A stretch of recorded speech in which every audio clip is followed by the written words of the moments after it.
Hey guys, I'm Camila, and before I go out tonight, I live in Madrid. I wanted to share a video with you. So I'm 30 years old, and I moved from the US to Madrid to really just enjoy life as much as possible. I love Madrid. I come from a Spanish family, and I love just how social Madrid is. So Madrid is a very fun city. Some of you may have heard that it's probably not the most lucrative city. So I wanted to share with you 3 tips of how to save money so that maybe that money you can save for fun times or for something that you want to have, or for a future goal. Because definitely there's, at least for me in Madrid, I never have like a lot of extra money. So if I do want to spend it on fun things like trips, I have to be really intentional about how I spend it. So I wanted to share with you 3 tips. I have them written down in my journal. Actually, I journal here every day. So the first one that really helped me was to have kind of not a strict rule, but a guiding rule on how many times a week you're gonna go out. For example, how about going out not every single day, but every other day? That way, in between, say you go out Monday, Wednesday, Friday, on like Tuesday and Thursday, that's time for you then after work to go to the gym, or cook a meal at home. So you're taking care of your health, you're cooking healthy, and you're not spending a ton of money. The door is about to close because it's a windy day in Madrid, which doesn't happen very often. So if you see a moving door, there's no ghost that I know of. So that's one, like, I think a really, really helpful rule, at least in Madrid, or if you live in New York or wherever you live. Like, fun plans always come up and you might want to say yes. I didn't have that problem in the US, but in Madrid, I certainly do. People always want to do something, and I say yes a lot and then forget that I actually don't have a huge budget. So try to like establish which days you will go out. Obviously, the weekends, probably you should want to go out, I don't know, maybe Friday and Saturday, or a Saturday, and Friday can be your rest day. That's my first rule. Like, try to set a guiding rule of when you will go out. You don't go out every single day, especially during the week. You probably should be going to the gym, cleaning the house, doing other hobbies. I play the piano, I play tennis. So what are the hobbies that you want to work on, which are like not like, maybe you don't get satisfaction right away, because for tennis you have to get better at it, or playing the piano sometimes I have to play a really hard song, but long term they really fulfill something that's really important for me. So that's the first rule. The second one my mom taught me, and it was such good advice. She said, remember that every time you say no, you're saying yes to something else. So maybe there's a plan that you're unsure if you should go to or not. But remember that if you say no to this plan, you're saying yes to many other things. You're saying yes to having more money to spend another time. You're saying yes to having better sleep that day. You're saying yes to, you can think of a million things, right? I know for me, it's if I say no, maybe to going out one night, I'm saying yes to saving money for a trip or for something that I really wanted to buy.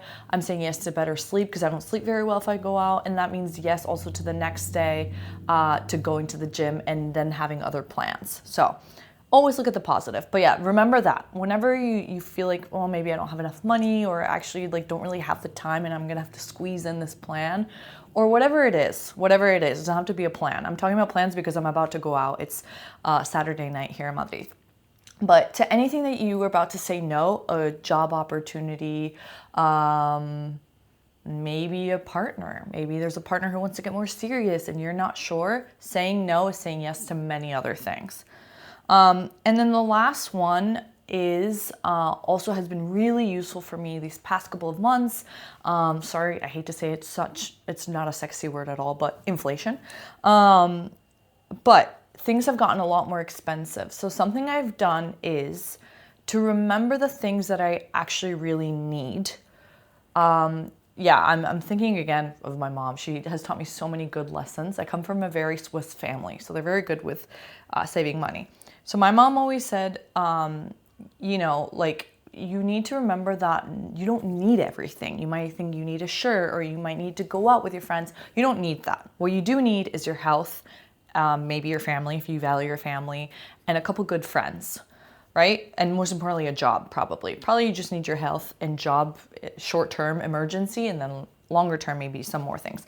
So that goes to my third advice, which is you should have a wish list. When times are tight, you need to be able to have enough money to buy food, right? Or I don't know, things like shampoo, things like that. That stuff you need. You need enough money for that. Anything else that you want, maybe new sneaks, or maybe, I don't know, a fun dinner, all of that you really don't need. So if you want something like that and you're having this impulse that you want to buy it, or you see something you want, add it to your wish list. And then by the end of the month, when you're done, when you get your new salary, if you do have any money left over, well, now you have a list of things you want to buy, and with that leftover money, you can buy it. I don't think this is something people do very often. And I'm not even saying like budgeting it in your Excel, saying I want this. That is really good too. It's just like as you're going about your day, suddenly you want to buy something. Maybe you see something on Instagram, anything you want, or like a fun dinner or something, or you want to buy a snack that you probably don't really need.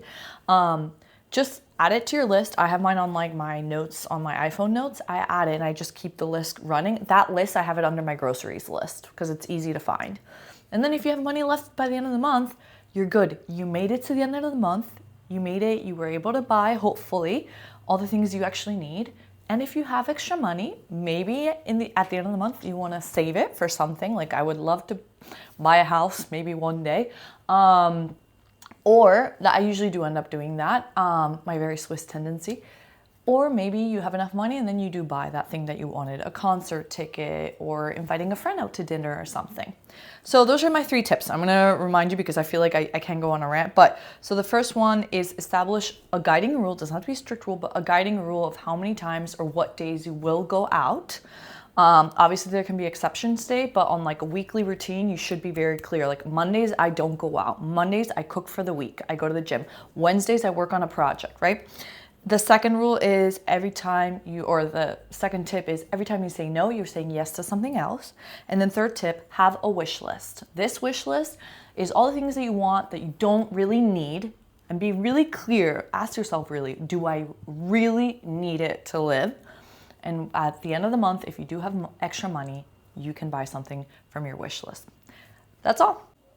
Okay, so I had to post this. I looked like a 6-year-old virgin when I posted the video because I had my braids on. So no, this is the complete look. It is a free look. That's what happens when you put on braids. You don't apply heat to your hair. And my hair is clean and it's wavy and it's ready to go out. And I look now like a 30-year-old woman.